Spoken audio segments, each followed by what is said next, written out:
ശ്രീദേവി അസ്ട്രോളജിയിലേക്ക് സ്വാഗതം. 2026 ഫെബ്രുവരി 17 സൂര്യഗ്രഹണമാണ്. Solar Eclipse. അമാവാസ്യ പകൽ മുഴുവനും കറുത്ത വാവുമാണ്.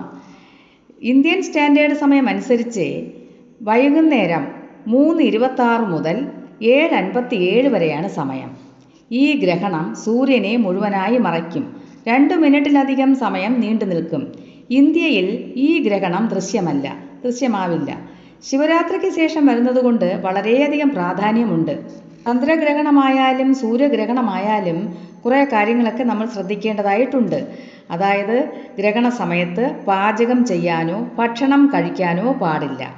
ഗ്രഹണ സമയത്ത് ഉറങ്ങാൻ പാടില്ല. പിന്നെ സൂര്യനെ നോക്കാൻ പാടില്ല. സൂര്യരശ്മികൾ കാണാൻ പാടില്ല, ഏൽക്കാൻ പാടില്ല. അസുഖങ്ങൾ വരും. നെഗറ്റീവ് എനർജി ഭൂമിയിൽ കൂടുതലുള്ള സമയമാണ്. അതുകൊണ്ട് പുറത്ത് അധികം ഇറങ്ങി നടക്കാതിരിക്കുന്നതാണ് നല്ലത്.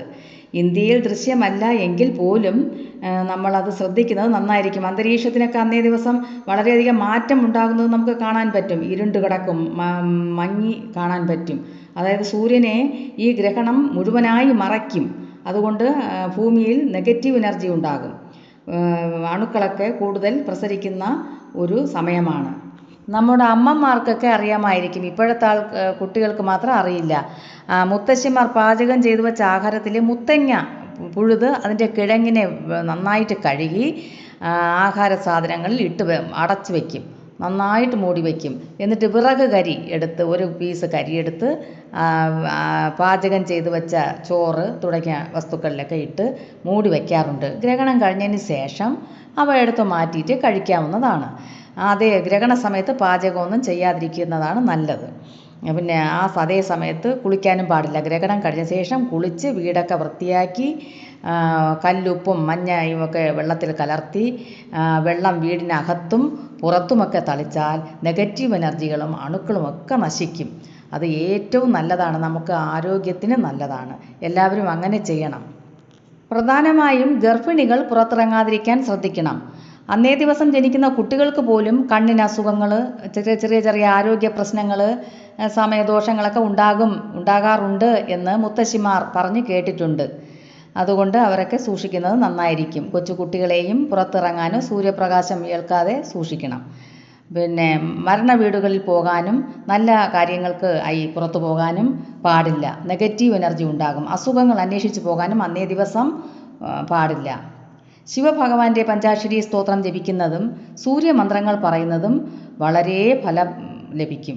ഇരട്ടി ഫലം ലഭിക്കുമെന്നാണ് പറയാറുള്ളത്. 17-ാം തീയതി കറുത്തവാവാണ്, സൂര്യഗ്രഹണമാണ്. 18-ാം തീയതി രാവിലെ ക്ഷേത്ര ദർശനം നടത്തി പ്രാർത്ഥിക്കുന്നത്, ശിവക്ഷേത്ര ദർശനം നടത്തുന്നത് വളരെ ഉത്തമമാണ്. ശിവഭഗവാനെ ധാര കഴിപ്പിക്കാം, പാലഭിഷേകം കഴിപ്പിക്കാം. എന്തെങ്കിലും വഴിപാടുകളൊക്കെ ചെയ്ത് ഭഗവാനെ പ്രാർത്ഥിക്കുന്നത് 100 ഇരട്ടി ഫലം ലഭിക്കും. ദാനധർമ്മങ്ങൾ ചെയ്യുന്നത് വളരെ ഉത്തമമാണ്. സൂര്യഭഗവാൻ ഇഷ്ടപ്പെട്ട ധാന്യമാണ് ഗോതമ്പ്. എല്ലാ രാശിക്കാരും നക്ഷത്രക്കാരും ഗോതമ്പ് ദാനമായി നൽകുന്നത് വളരെ ഉത്തമമാണ്. സൂര്യപ്രീതി ലഭിക്കും. സൂര്യൻ്റെ അനുഗ്രഹത്തിനായിട്ടാണ് ഗോതമ്പ് ദാനം ചെയ്യുന്നത്. നെഗറ്റീവ് എനർജി എല്ലാം മാറും. ദാനധർമ്മങ്ങൾ ചെയ്യുന്നത് മൂലം പാപങ്ങൾ നശിക്കും. 7 ജന്മത്തെ പാപങ്ങൾ നശിക്കുമെന്നാണ് പറഞ്ഞു കേട്ടിട്ടുള്ളത്. അതുകൊണ്ട് നമുക്കെന്തെങ്കിലുമൊക്കെ ദാനങ്ങൾ ചെയ്ത് പാപമോചനം നേടാവുന്നതാണ്. നാമജപങ്ങൾക്ക് ഇരട്ടി ഫലം ലഭിക്കുകയും ചെയ്യും. എപ്പോഴും വീട്ടിനകത്ത് ഇരുന്ന് അന്നേ ദിവസം നാമങ്ങൾ പറയുന്നവർക്ക് ഗുണകരമാണ്. കറുത്തവാവും ഗ്രഹണ സമയവും ആയതുകൊണ്ട് ഭൂമിയിൽ നിറയെ നെഗറ്റീവ് എനർജി ഉണ്ടായിരിക്കും. അതായത് അണുക്കളൊക്കെ കൂടുതൽ ഭൂമിയിൽ പ്രസരിക്കുന്ന സമയമാണ് ഗ്രഹണ സമയം. അതുകൊണ്ടാണ് കൂടുതലും പുറത്തൊന്നും ഇറങ്ങാൻ പാടില്ല എന്ന് പറയുന്നത്. നമുക്ക് ഇന്ത്യയിൽ ഗ്രഹണം ദൃശ്യമല്ല എങ്കിലും പ്രകൃതിയെല്ലാം വളരെ ഇരുണ്ട് കിടക്കും. ആ ഗ്രഹണ സമയത്ത് ഇരുണ്ട് കിടക്കും. അപ്പം ചെറുതായിട്ടെങ്കിലും ദോഷങ്ങൾ ഉള്ളത് കൊണ്ടാണ്. അതുകൊണ്ട് അതേ സമയം നമ്മൾ ഗ്രഹണ സമയം പുറത്തിറങ്ങാതിരിക്കുന്നത് നന്നായിരിക്കും. പിന്നെ ഗ്രഹണ സമയത്ത് ശുഭകാര്യങ്ങൾക്കൊന്നും കൊള്ളില്ല. ബന്ധു വീടുകളിൽ പോകരുത്, അപ്പുറവും ഇപ്പുറമുള്ള വീടുകളിലൊന്നും പോകരുത്. അവരുടെയൊക്കെ നെഗറ്റീവ് എനർജി ഒക്കെ നമുക്ക് വരും. അവർക്കൊക്കെ അസുഖങ്ങളുണ്ടെങ്കിൽ അത് പകരുകയും ചെയ്യും വളരെ എളുപ്പം. അതുകൊണ്ട് ബന്ധു വീടുകളിലൊന്നും പോകാൻ പാടില്ല. ശുഭകാര്യങ്ങളൊന്നും ചെയ്യാനും പാടില്ല.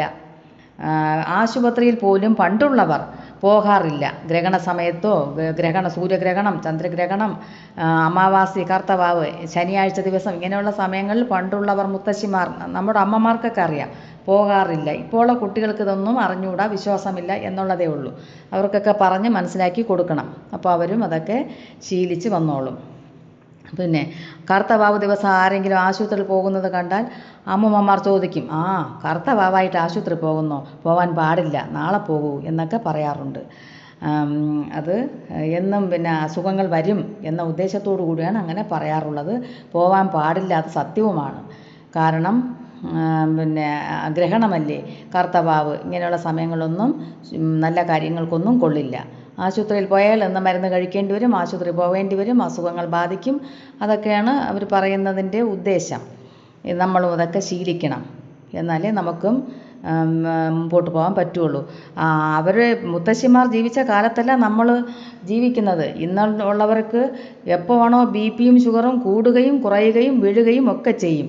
അതുകൊണ്ട് നമ്മൾ അതൊന്നും നോക്കണ്ട, അങ്ങനെയുള്ള ഘട്ടങ്ങളിൽ പെട്ടെന്ന് ആശുപത്രിയിൽ പോകണം. മുത്തശ്ശിമാരൊക്കെ പറയും, നമുക്ക് അവരുടെ കാലത്തല്ലല്ലോ നമ്മൾ ജീവിക്കുന്നത്, നമ്മുടെ സാഹചര്യവും നമ്മൾ ജീവിക്കുന്ന കാലഘട്ടവും കൂടി കണക്കിലെടുത്ത് തന്നെ നമുക്ക് ജീവിക്കാൻ പറ്റുകയുള്ളൂ. അതുകൊണ്ട് ഇങ്ങനെയൊക്കെ അത്യാവശ്യ ഘട്ടങ്ങളിൽ ആശുപത്രിയിൽ പോകാം. ഈ ഗ്രഹണ സമയത്ത് സൂര്യനെ പ്രസാദിപ്പിക്കാൻ വേണ്ടി, ഗ്രഹദോഷങ്ങൾ മാറാൻ വേണ്ടി സൂര്യൻ്റെ നാമങ്ങൾ പറയുന്നത് വളരെ ഉത്തമമാണ്.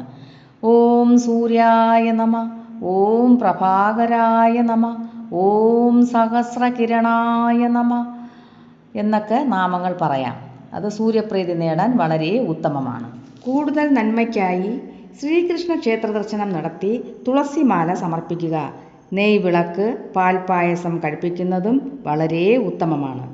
ഈ നക്ഷത്രക്കാർക്ക് ശ്രീകൃഷ്ണ ഭഗവാന്റെ ക്ഷേത്രത്തിൽ ദർശനം നടത്തുന്നത് വളരെ നല്ലതാണ്.